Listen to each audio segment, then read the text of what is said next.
notamment à Paris.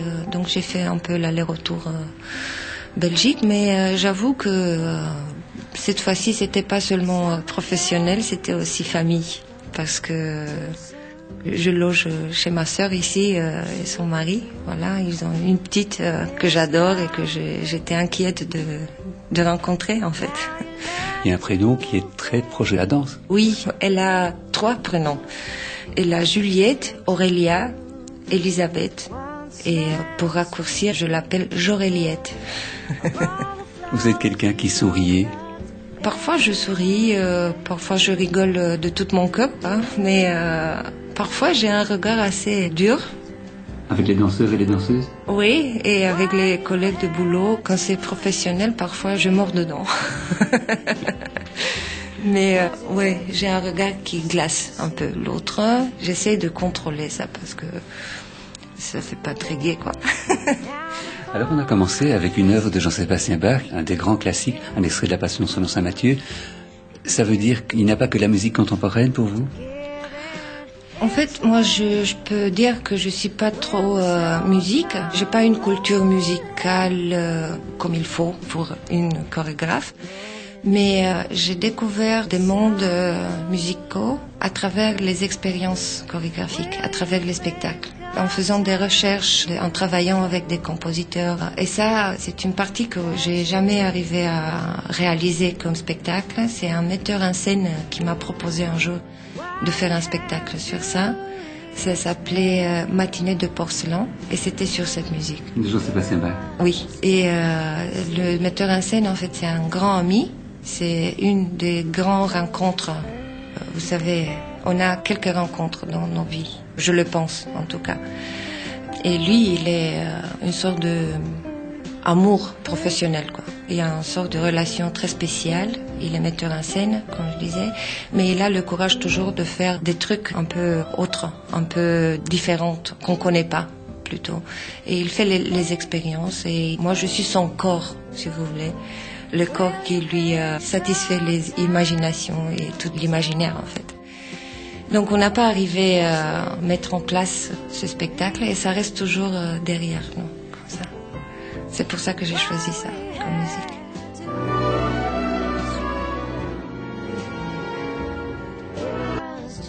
Mais moi, j'ai un regard de l'autre côté, si vous voulez, parce que moi, j'habite en Roumanie. J'ai beaucoup voyagé, mais j'habite quand même en Roumanie. Je me suis formée en Roumanie et cette perspective, c'est un peu différente.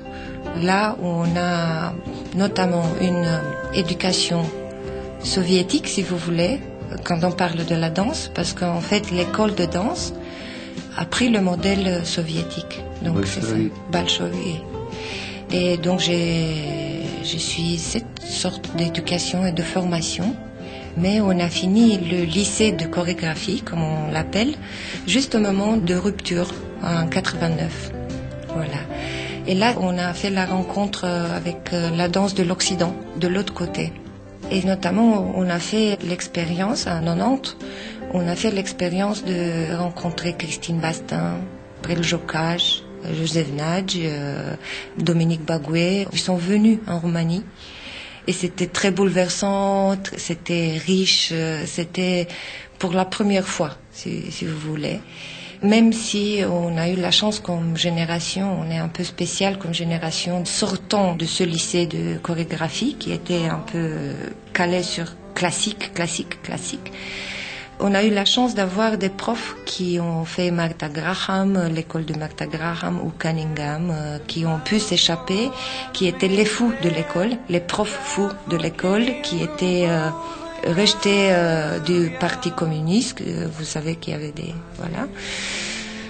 Et qui étaient punis avec nous, qui était une classe un peu crazy. Et nous sommes été punis avec eux.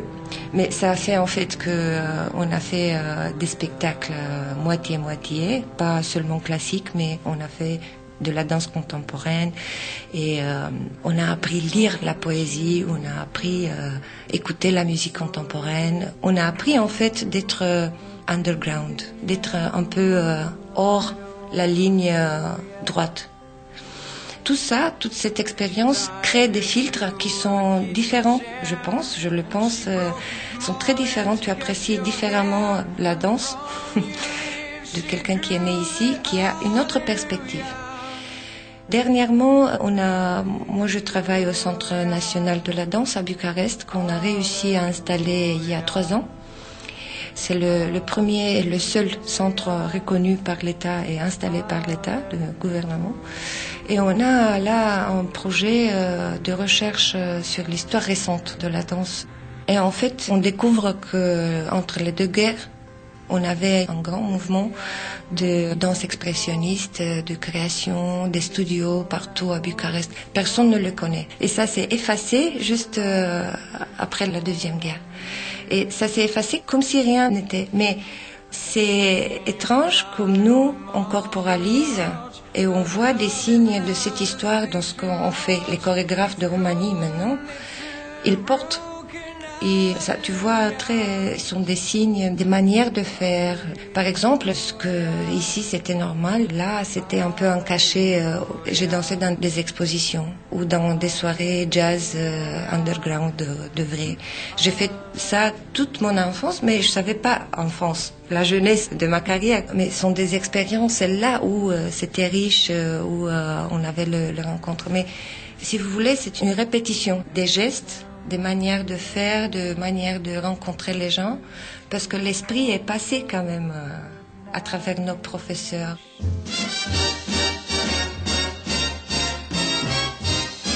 J'ai fait un truc complet. Parce qu'il y avait une époque entre 90 et 2000 fort influencée par la danse française, chez nous en Roumanie plutôt, qui risquait d'être un peu standardisée. Mais après, on a fait la connaissance de cette ligne de nouveaux danses, quoi, de Jérôme Bel, de Xavier Leroy, de qui autre, Vera Montero, et il y a plein. Et en Roumanie, on crée surtout dans cette direction. Mais je pense que c'est aussi pas seulement parce qu'on aime ou on aime faire la recherche, où on met en question qu'est-ce que ça veut dire la présence sur la scène, qu'est-ce que ça veut dire les moyens de produire le spectacle et tout ça. C'est tout un questionnement autour, mais ça devient un peu obsessif, je crois. Mais c'est aussi parce que en Roumanie, la production n'est pas prise en compte vraiment par les autorités. On s'est battu beaucoup pour avoir un financement, seulement pour la danse. On s'est battu les faire comprendre que la danse doit avoir un peu d'argent pour produire. Moi, j'étais, je sais pas comment dire, pas humiliée, mais quand j'ai vu la première fois, quand j'étais ici en Belgique ou en France, les moyens, l'argent, les budgets pour un spectacle ici, c'est un peu incroyable. En fait, c'est ça, c'est une réflexion de ne pas mettre de valeur sur l'acte de danse. Mais je pense que la danse en général en Europe, c'est très fracturé. Il y a la même fracture qu'on trouve dans toute la culture, je pense. Il y a cette sorte de mix, des superpositions des plans, superpositions des domaines. Et je pense que c'est un paradigme, si on peut dire. Je pense que déjà le monde est différent. La perception est différente, mais je ne veux pas me lancer dans des analyses de culture. Il n'y a pas une seule danse, il y a plusieurs danses. Mais toujours, j'ai écrit sur ça en plus, que la nature de la danse est nomade et tzigane, si vous voulez. Elle peut recevoir tout dans son air, mais sans casser la nature. Et elle peut voyager partout, dans tous les domaines, dans la musique, dans le théâtre, dans l'architecture, partout. Il y a de la danse, il y a du rythme, Mais ce qui est intéressant et qui me fascine toujours, c'est l'utopie qui peut naître, la danse. Et peut-être que c'est ça, sa nature nomade et aspatiale, en fait. La danse s'occupe à l'espace, à l'énergie, au rythme, mais en fait, il n'est pas vraiment dépendant de tout ça. C'est ça, fascinant. Il bouge, c'est la nature qui bouge. Et il peut inviter d'autres sans la casser.